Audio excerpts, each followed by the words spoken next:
देशद्रोह कानून पर लॉ कमीशन यानी कि विधि आयोग ने अपनी रिपोर्ट गुरुवार को केंद्र सरकार को सौंप दी है। उसका कहना है कि देशद्रोह से निपटने के लिए आईपीसी की धारा 124A को बनाए रखने की आवश्यकता है। हालांकि रिपोर्ट में आगे कहा गया है कि प्रावधान के उपयोग को लेकर ज्यादा स्पष्टता के लिए कुछ संशोधन किए जा सकते हैं। सरकार को सौंपी गई रिपोर्ट में आयोग ने कहा कि धारा 124A के दुरुपयोग पर विचारों का संज्ञान लेते हुए ये अनुशंसा करता है कि उन्हें रोकने के लिए केंद्र की ओर से दिशा निर्देश जारी किए जाएं। कानून मंत्री अर्जुन राम मेघवाल को लिखे अपने कवरिंग लेटर में 22वें लॉ कमीशन के अध्यक्ष जस्टिस ऋतुराज अवस्थी सेवानिवृत्त ने कुछ सुझाव भी दिए हैं। इसमें कहा गया है कि आईपीसी की धारा 124 जैसे प्रावधान की अनुपस्थिति में सरकार के खिलाफ दंगा भड़काने वाले किसी भी अभिव्यक्ति पर निश्चित रूप से विशेष कानूनों और आतंकवाद विरोधी कानूनों के तहत मुकदमा चलाया जाएगा, जिसमें अभियुक्तों से निपटने के लिए कहीं अधिक कड़े प्रावधान है। रिपोर्ट में आगे कहा गया कि सभी देश अपनी स्थिति को देखकर फैसला लेते हैं, इसलिए आईपीसी की धारा 124A को केवल इस आधार पर निरस्त करना कि कुछ देशों ने ऐसा किया है, ये ठीक नहीं है, क्योंकि ऐसा करना भारत में मौजूद जमीनी हकीकत से आंखें मूंद लेने की तरह होगा।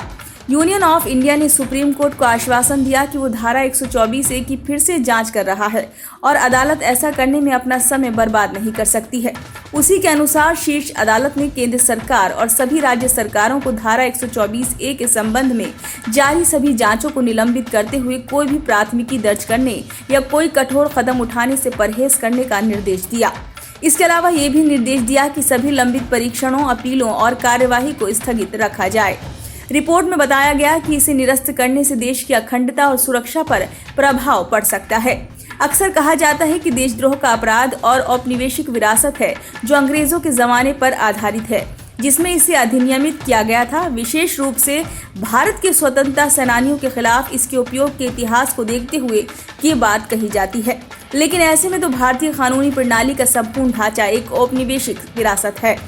केंद्र सरकार देशद्रोह कानून में संशोधन की तैयारी कर रही है। इसे लेकर संसद के मानसून सत्र में एक प्रस्ताव भी लाया जा सकता है। केंद्र ने सुप्रीम कोर्ट में बीती 1 मई को भी इसके बारे में जानकारी दी थी।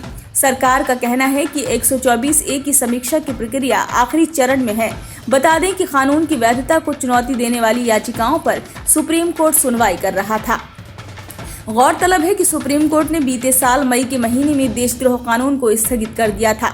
तब राज्य सरकारों से कोर्ट ने कहा था कि केंद्र सरकार की ओर से इस कानून को लेकर जांच पूरी होने तक इस प्रावधान के तहत सभी लंबित कार्यवाही में जांच जारी न रखें।